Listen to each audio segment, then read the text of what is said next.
What's going on, Shark fans and NHL fans? A win is a win. Sharks get the win 4-3 over the Vancouver Canucks in Game 3.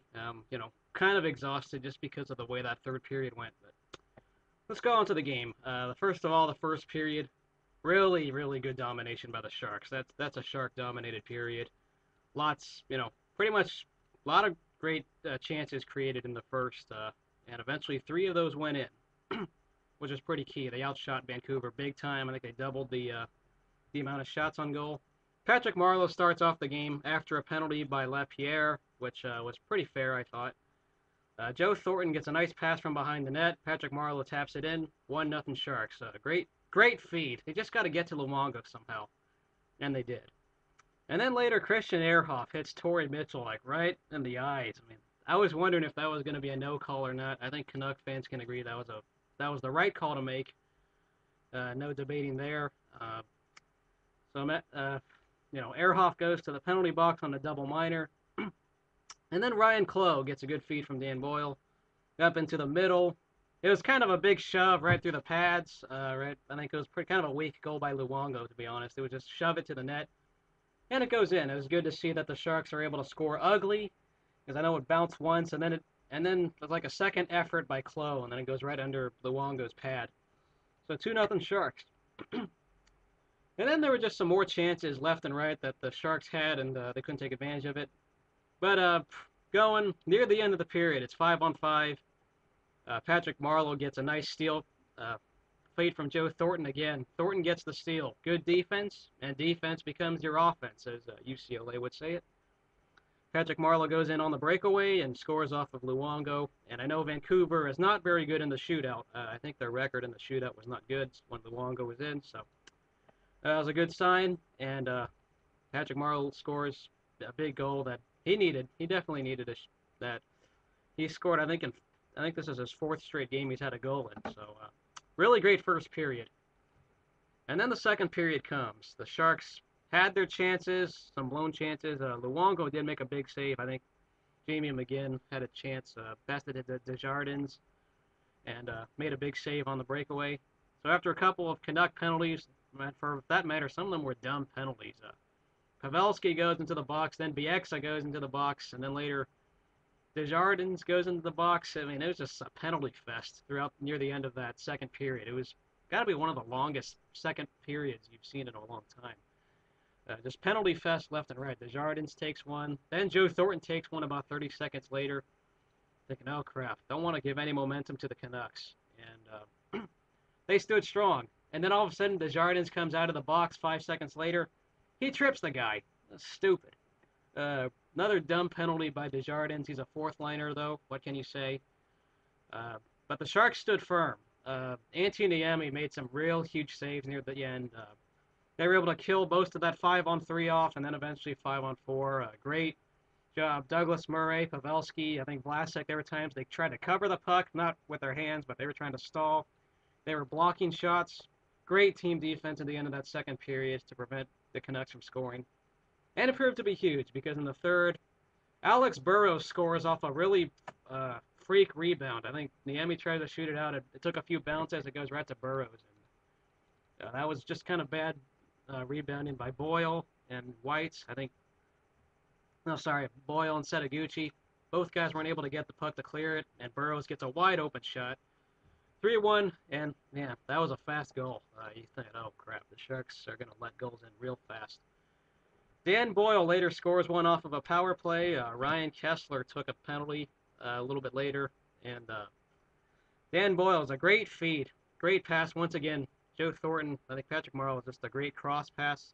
Took a lot of passing, but with like 18 seconds left, he scores off a beautiful goal. And then later, after some more penalties, for this matter, a dumb penalty.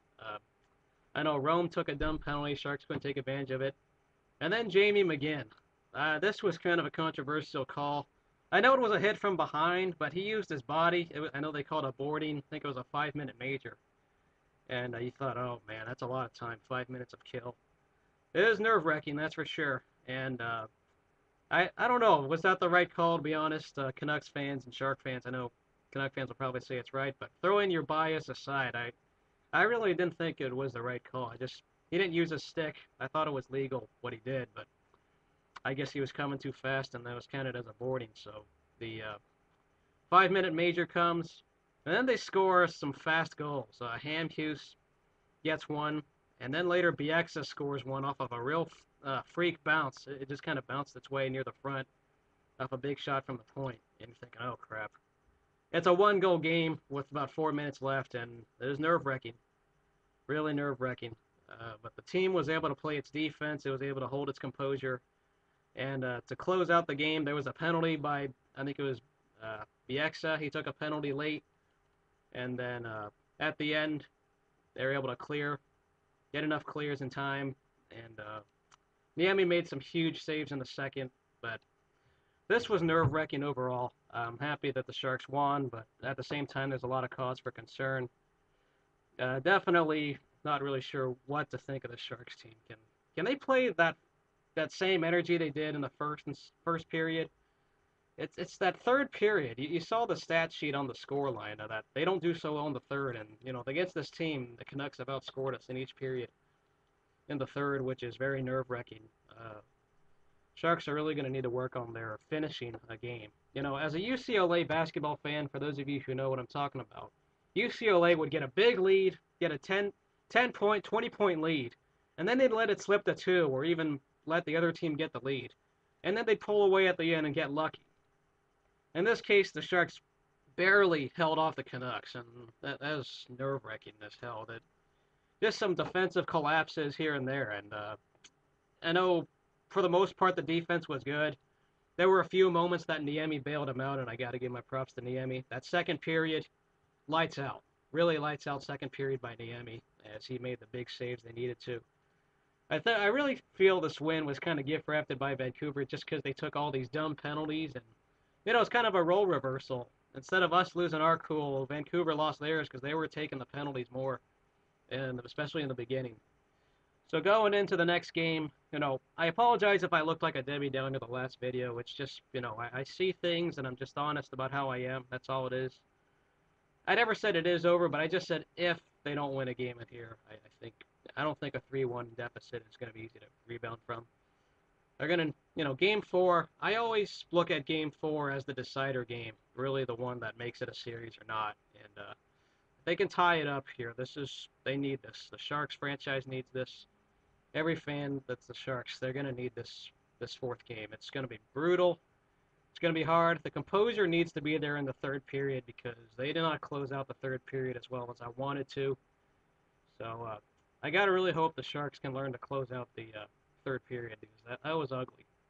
Good fourth line adjustment changes by the coaching staff. They put in Jamie McGinn. They put in Andrew Desjardins, which I know he took some dumb penalties, but the fourth line definitely looks better with Mayers, Desjardins, and McGinn out there rather than Eager and some of those other guys. Just this fourth line definitely looked a lot better. Great adjustment by the coaching staff. Get well, Jason Demers. It sucks that he's out, but what can you do? And a quick side note, regarding the crowd, I hated the fact they were wearing the orange. I know that was the giveaway shirt tonight, and I knew it was coming. And goodness, I know that it's one of our colors on the side uniforms, the stripes on the side, but I never liked the orange. It just looks ugly to be honest. I know if you're a Giants fan, I know you love it, but maybe it's just me as a disgruntled A's fan. I hate seeing the orange. It looked really weird. I'm just happy not all of the stadium wore it, according to the television. Not everyone was wearing that orange. It just kind of hurts my eyes. It looked like we were Flyers fans or something, but anyways, how'd y'all like that Orange Man? I know they were trying to, another non-sports note, the Orange Man had his own things to parody the Green Man in Vancouver. They had their signs, they had their parodies, even the guy pretended to flash fake, even though he didn't have boobs, it was funny that he was flashing stuff. Definitely gave us all a laugh, for sure, that the Orange Men that they're trying to spoof in San Jose. Nice to see a good rebound in the penalty box spoofing. What did you guys think of the game? Let me know. Game 4 is going to be tough. We'll see you guys Sunday. Go Sharks as always. It's going to be a long, tough series, but Game 4, it's a must-win, and they need to tie this up and really make it a series. We'll see you guys later, and go Sharks.